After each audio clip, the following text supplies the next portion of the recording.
जंगल का जो शेर होता है ना, वो जब जख्मी होता है तो और भी ज़्यादा ख़तरनाक हो जाता है। और जो कुत्ते बिल्ले होते हैं ना, उनकी कोशिश होती है कि ऐसे टाइम पर शेर पर हमला करें, सारे मिलकर जो है वो इकट्ठे हो जाते हैं, लेकिन वो फिर भी शेर का मुकाबला नहीं कर सकते।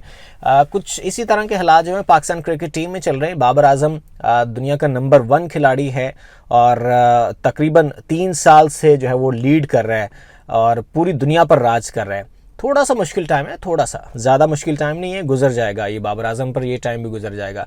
लेकिन जो कुत्ते बिल्ले हैं ना, वो उनको खुलकर मौका मिल गया कि उस पर भौंकें भी। मैं तो खुले अल्फाज में बात करूँगा और ये बहुत स्ट्रेट फॉरवर्ड बात है, बहुत स्ट्रेट फॉरवर्ड बात है कि आप अपनी सहाफ़त में और आपके पास जो कुछ थोड़ी बहुत अथॉरिटी होती है, आप उसमें उसके इस्तेमाल करते हुए इस कदर आगे जो है वो निकल जाते हैं कि आपको बेसिक एथिक्स का जो है वो नहीं पता होता। आप बेसिक मैनर्स को जो है वो भूल जाते हैं। मैं बात कर रहा हूँ शुएब जट की। शुएब जट, अगर आप स्पोर्ट्स देखते हैं, क्रिकेट देखते हैं ख़ास तौर पर, तो शुएब जट टॉप ऑफ द लिस्ट आपके हेटर्स में होगा। बहुत सारे लोग उसे हेट करते हैं क्योंकि उसने जो बात करनी होती है वो होती है बात ऐसी कि जिस पे ना यानी उसका तज़किरा किया जाए कहीं ना कहीं। उसने ऐसी कोई घटिया और थर्ड क्लास किस्म की बात करनी होती है कि जिससे वो डिस्कस हो, बस यही शौक है।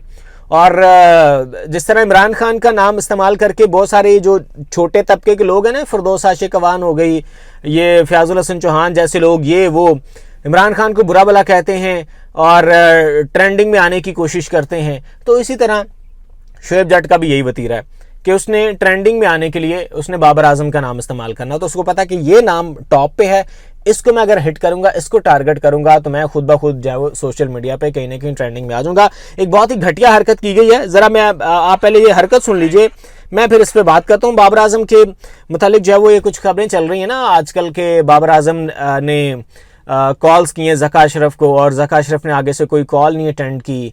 तो शुएब जट ने एक स्क्रीनशॉट लीक किया है बाबर आजम की चैट का। अब वो चैट किसके साथ है? वो चैट है ARY के CEO जो हैं सलमान इकबाल। सलमान इकबाल बाबर आजम से जो है वो चैट कर रहे हैं, उनसे पूछ रहे हैं। वो क्या पूछ रहे हैं वो मैं चैट का स्क्रीनशॉट भी आपको दिखाता हूँ, मेरे पास है, और बाकी की डिटेल्स भी आपको बताता हूँ।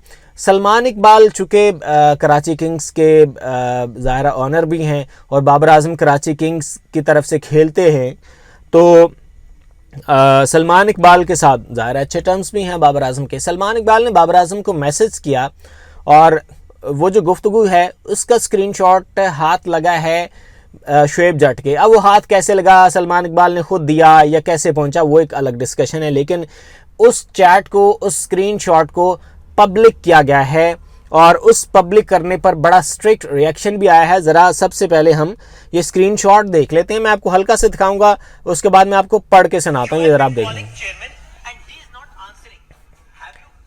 ये स्क्रीनशॉट है। ये स्क्रीनशॉट चलाया गया है कल रात जो ARY पे वसीम बदामी शो करते हैं क्रिकेट के हवाले से, उसमें। अच्छा, अब उसमें क्या कहा जा रहा है जी?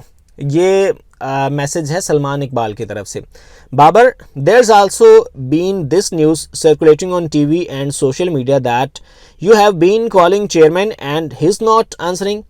Have you called him recently? Salman Iqbal उनसे पूछ रहे हैं कि बाबर, कुछ खबरें इस तरह की चल रही हैं सोशल मीडिया पर, टीवी पर, कि आपने ज़का अशरफ साहब को, चेयरमैन PCB को कॉल किया और उन्होंने आपकी कॉल का कोई जवाब नहीं दिया। तो आपने कोई रिसेंटली उनको कॉल शॉल की है?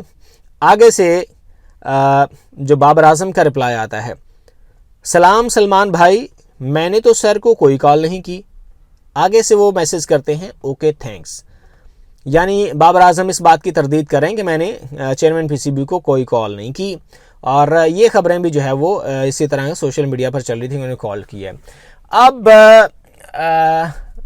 बाबर आजम ने कॉल की है नहीं की है, ये बिल्कुल अलग मामला है। लेकिन जो हरकत शुएब जट की जानिब से की गई है कि जो स्क्रीनशॉट है इसको पब्लिक किया गया और इसको ऑन एयर किया गया, इस पर अजहर अली जो कि उसी प्रोग्राम में बैठते हैं, उनका बड़ा स्ट्रिक्ट रिएक्शन आया और मुझे बड़ी खुशी हुई कि अजहर अली ने ये स्टेप लिया और उन्होंने ये सवाल किया। अजहर अली ने क्या कहा, ज़रा आप पहले अजहर अली की भी बात सुन लीजिए, उन्होंने क्या कहा। मैं आगे वहां पर लगे, ये ज़रा अजहर अली क्या कहते हैं। ये मैसेज इनको फॉरवर्ड करने से पहले उन्होंने बाबर से इजाजत ली है? पता है जी। और ये इधर चलाने से पहले भी बाबर से पूछना चाहिए था? नहीं, मुझे तो नहीं बिल्कुल पूछना चाहिए। जर्नलिस्ट का काम ही यही है कि अगर उसको कोई चीज मिले और पर्सनल जो है वो आप करते हैं। पर्सनल मैसेज मुझे नहीं किया था कि मैं उसको अगर अजहर अली ने इस पे सवाल उठाया। उन्होंने कहा कि ये मैसेज उन्होंने आपको फॉरवर्ड किया तो उससे पहले उनको बाबर से पूछना चाहिए था, और अगर इधर भी चलाया जा रहा है तो उसके लिए भी बाबर को जो है वो पूछना चाहिए था। और बिल्कुल ये वैलिड बात है कि बाबर आजम की चैट का जो है वो आप स्क्रीनशॉट आप लीक आउट कर रहे हैं, आप उसको नेशनल टीवी पर ऑन एयर कर रहे हैं और आप बाबर से नहीं पूछ रहे, तो ये कितनी गैर अखलाकी बात है। तो उस पर वो शुएब जट साहब फरमा रहे हैं कि नहीं, जर्नलिस्ट का काम होता है उसके हाथ जो भी खबर लग जाए वो चला दे, उसको वो तहस नहस करके रख दे। भाई एक प्राइवेट किसी की एक चैट है, उसने डिस्कशन की है, किसी के साथ भी की है, अगर आप उसका स्क्रीनशॉट ऑन एयर करते हैं और आप उसको पब्लिक करते हैं तो obviously Babar can go against you in FIA cyber crime. वो FIA साइबर क्राइम में आपके खिलाफ जा सकता है और आपको फिर रगड़ा लगा सकता है, और आपकी 2 टके की औकात नहीं है, 2 टके के आप जर्नलिस्ट नहीं हैं, तो आप इस तरह की हरकतें करते क्यों हैं। बहरहाल ये इस तरह की जो हरकतें शुएब जट की जानिब से की जाती हैं और पहली बार नहीं की गई, हर बार ही की जाती हैं, और हर बार जो है वो एक नई से नई नीच और घटिया किस्म की हरकत की जाती है। लेकिन पाकिस्तान क्रिकेट टीम पर इस टाइम मुश्किल टाइम है, मुश्किल वक्त है, और इस मुश्किल वक्त से भी पाकिस्तान की जो टीम है बहुत जल्द निकल जाएगी इंशाल्लाह। वर्ल्ड कप से हम आउट हो गए, ठीक है, it's okay, part of game, लेकिन जिस तरह जितने क्राइसिस में हमने वर्ल्ड कप खेला है और जिस तरह मुतसब ज़्यादा क्राउड के अंदर हमारे लड़कों ने क्रिकेट खेली है, ठीक है, हम उनसे बहुत ज़्यादा कुछ एक्सपेक्ट नहीं करते। जितने मैचेस जीत के आ जाएं हम उनको वेलकम करेंगे, हम उनको बुरे टाइम में भी सपोर्ट करेंगे, हमने उनको अच्छे टाइम में तो सपोर्ट किया ही है। तो आपसे भी रिक्वेस्ट है कि कौमी टीम को सपोर्ट करें, और ये जो कुत्ते बिल्ले हैं इनकी बातों पर ध्यान ना दिया करें, और इनकी जो वीडियोस इनकी बातें हैं इनको आगे बहुत ज़्यादा शेयर ना किया करें जिससे इनकी हौसला अफजाई हो। इनको डीमोरलाइज जो है वो किया जाना चाहिए, इनको डीमोटिवेट किया जाना चाहिए। इस हवाले से आपकी क्या राय है नीचे कमेंट सेक्शन में आप अपनी राय से हमें ज़रूर आगाह कीजिए। मुझे इजाज़त दीजिए, अल्लाह हाफ़िज़।